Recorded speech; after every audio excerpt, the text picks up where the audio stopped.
4강 1번 문항입니다. 다음 글의 제목으로 가장 적절한 것의 내용을 보면서 이게 무엇에 대한 내용을 말하고 있는지를 살펴보면은 제목은 그냥 쉽게 나올 수 있겠죠?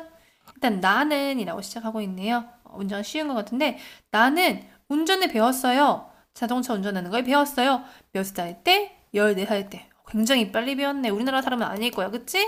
넓게 트인 wide open spaces, 즉 훤히 트인 공간에서 우리나라는 운전 배우려면 굉장히 좁은 도로를 막 지나가야 되는데 넓게 트인 공간에서 배웠대요. 어디다? 미국의 중서부 지역의 훤히 트인 공간에서 배웠다고 합니다. 그래서 consequently 가로치고 여기 먼저 콤마니까 결과적으로 이렇게 배웠던 이런 감정이 어떻게 스며들어 있겠습니까? 결과적으로 오늘날 나는 prefer A to B 표시하세요. prefer A to B 무슨 뜻이에요? B보다 A를 선호하다란 뜻이에요. 선생님 왜 B보다인데 보다가 than이 아니라 to예요? 여기는 prefer A to B than을 안 쓰고 to를 쓰니까요. 이게 시험에 잘 나오겠죠. 그리고 A와 B의 모양을 일치시켜줘야 돼요. A가 명사면 B도 명사, A가 ing로 시작하면 B도 ing라는 거. 즉, 이 사람이 선호하는 것은 여기 앞에 내용 말했듯이 나는 운전하는 것을 선호합니다. 뭐보다요? 전철이나 버스나 다른 종류의 대중교통을 타는 것보다 내가 드라이브 하는 것을 선호한다는 얘기예요. 왜냐면은 나는 여전히 기분 좋게 해상해요. 뭐를요? 그 감정적인 연상을 기분 좋게 해상해요. 바로 taking drive, 드라이브 했을 때, 드라이브 한 것과 관련된 그 기분 좋은 연상이요. 내가 어렸을 때 14살 때 그 드넓은 지역에 막 운전했었지 하는 그것들을 기분 좋게 해상한다는 거예요.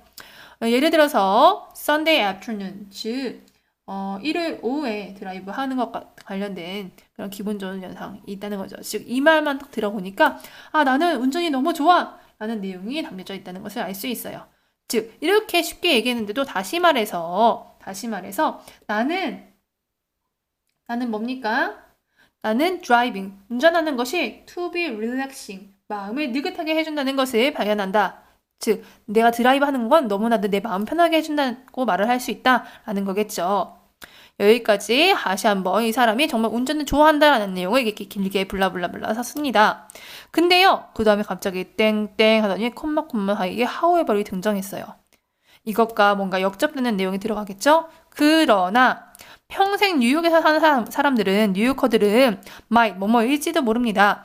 have different, 다른 머리 가지고 있다. 다른 taste, 취향을 가지고 있을지도 모릅니다. 어떤 취향이에요? taste, 맛 말고 취향. 그리고 and might not, 뭐뭐가 아닐지도 모릅니다. 심지어 driver license, 즉 운전면허증을 가지고 있지 않을지도 모릅니다. 운전을 너무나도 좋아하는 내가 보기에 운전면허증도 없다고? 너무 이상한 것 같잖아요. 그리고 왜 드라이빙이 더 낫지? 왜 mass transportation, 즉 대중교통 왜 이용해? 좀 이해가 안 될 수도 있어요. 그래서 this last, 즉 이 마지막은 이라는 건 마지막 문장, 뉴요커들이 대중교통 이용하고 드라이버 라이센스도 없는 이것은요, to me, 나에게 calls forth, 뭐뭐를 불러일으키다 밑줄 짝 중요하고요. 뭐를 불러일으킵니까? 즉 처음에 감정적인 반응을 불러일으켜요. 이 말을 딱 들으면 그는 미쳤네. 야, 맙소사 말도 안 돼. 어떻게 운전면허증도 없이 살아? 이런 감정을 확 불러일으킬 수 있어요. 실제로 미국 캘리포니아 이런 곳에서는요, 드라이버 라이센스 없이 살아갈 수가 없어요. 가까운 가게를 가더라도 걸어가지 않고 어떻게 해요? 다 운전하고 다니잖아요. 근데 뉴요커가 드라이버 라이센스 없다고 하면은 왜 그게 없어? 라고 생각할 수도 있겠죠. 근데 그러나 however 표시하세요. 그러나 when I calmly examine, 내가 침착하게 생각을 해볼 때, 내가 침착하게 검토해 볼 때 뭐를요? 정신건강, 즉 정신건강과 윤리의 합리적인 기준에 대해서 다시 한번 검토해 봤을 때 나는 인정해야만 한다. 뭐를 인정하는 거에 대니아의 하실, 즉 뉴요커의 그 취향이 뒤틀린 게 아니더라 하는 것을 인정해야만 한다는 것을 깨달았다는 거예요. 즉 나의 취향은 운전을 좋아하는 거지만 그 사람들은 그냥 걸어다니거나 대중교통 이용하는 것이 좋을지도 모르지 라고 그 사람의 취향을 인정해야 한다는 얘기죠. 그렇기 때문에 그러나가 나온 거예요. 그의 취향은 설명될 수 있다. 설명될 수 있어요? 없어요? 될 수 있다라고 했어요. 확실히 취향이라는 것은 이유를 가지고 있으니까, 원인을 가지고 있으니까. 나는 왜 운전이 좋아요? 내가 어렸을 때, 연례할 때 드넓은 들판 같은 곳에 막 달리면서 운전했던 그 시원한 기억을 가지고 있기 때문에 좋아하는 거잖아요. 이 뉴요커들은 운전을 하고 다녔는데 너무나도 복잡해서 너무나도 힘들고 주차하기도 힘들고 이런 경험이 있을 수도 있잖아요. 그러니까 그걸 싫어할 수도 있겠죠. 즉 취향이라는 것은 원인을 가지고 있기 때문에 설명될 수 있다라는 내용이에요. 하지만 my taste, 나의 취향이 do not have to 뭐뭐 할 필요는 없겠죠. 받아들여지는 거예요. 또 받아들여질 필요는 없어요. 모든 사람에 의해서 내 취향이 다 받아들여져야 된다. 모든 사람이 다 운전을 좋아해야 한다라는 건 아니라는 거죠. 그래서 선택지를 보면요.